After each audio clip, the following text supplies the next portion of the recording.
अस्सलाम वालेकुम। आज मैं आपको इंसानियत के 3 गिरोहों के बारे में बताने जा रहा हूँ जिनको खुद अल्लाह ने सूरह बकरा की आयत 1 से लेकर 20 तक में तकसीम किया है, यानी मोमिनीन, काफिरीन और मुनाफिकीन।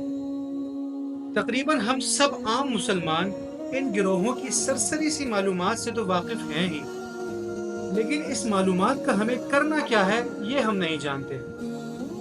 इस वीडियो को एंड तक ज़रूर देखिएगा ताकि इस इल्मी पैगाम से आप भी फ़ायदा उठा सकें। दौरे रिसालत में हमारे प्यारे नबी हज़रत मोहम्मद सल्लल्लाहु अलैहि वसल्लम ने सबसे पहले मुशरिकीन अरब को दावत पेश की, जो आपकी अपनी ही कौम थी।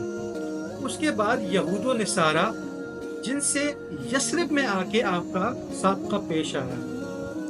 उसके बाद अपने आखिरी दौर में यानी दुनिया से रुखसत फरमाने के चंद साल पहले गिरदो पेश की सल्तनतों को भी आपने खतूत के जरिए दावत पेश की। इस पूरी दावत के नतीजे में जो लोग सामने आए उनको अल्लाह ताला ने 3 गिरोहों में तकसीम कर दिए। पहला गिरोह मोमिनीन, वो लोग जिन्होंने रसूलुल्लाह सल्लल्लाहु अलैहि वसल्लम की दावत को सुना, दलाइल व हक़ाइक़ की रोशनी में उसे समझा और फिर सिद्क़े दिल के साथ उसे तस्लीम कर लिया और फिर हर लम्हे अल्लाह और उसके रसूल की अताअत पर कारबंद रहे।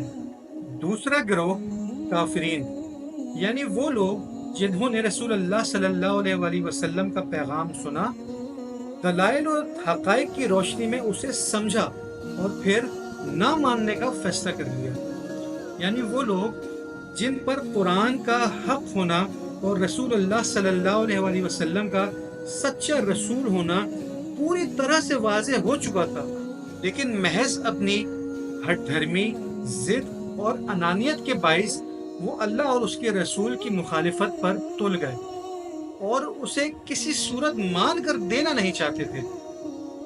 ऐसे लोगों पर अल्लाह ने अपनी सुन्नत के मुताबिक मोहर लगा दी और वो दुनिया और आखिरत में सख्त अजाब के मुस्तहिक बनकर रह गए। तीसरा गिरोह मुनाफिकीन। मुनाफिकीन दरअसल काफरीन में से निकली हुई एक शाख है जिनके अंदर काफरीन की सारी बुराइयां मौजूद होती हैं जो अभी हमने पढ़ी।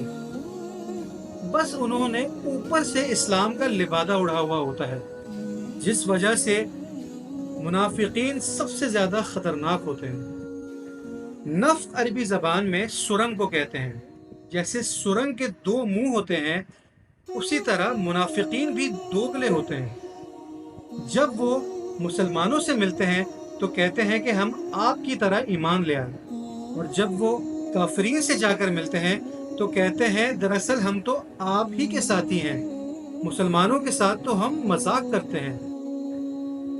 ये लोग भी अपनी इस रविश के बाइस अल्लाह ताला के बदतरीन अजाब के मुस्तहिक बनकर रह गए। अब इस मालूमात का हमें करना क्या है?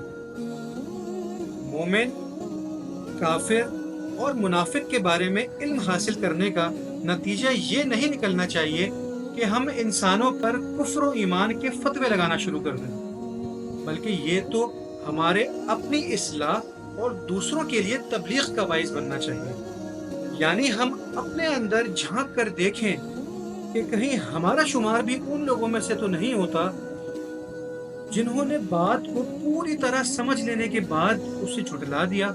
यानी हम सिद्क़े दिल से इस बात को समझते हैं कि कुरान अल्लाह का कलाम और रसूलुल्लाह सल्लल्लाहु अलैहि वसल्लम का जिंदा मौजज़ा है, तो उससे हिदायत हासिल करने की बजाय और उसे हर पहलू में अपना इमाम बनाने की बजाय हमने भी तो उससे मुंह नहीं मोड़ लिया और उसे गिलाफों की जीनत बनाकर तो नहीं छोड़ दिया।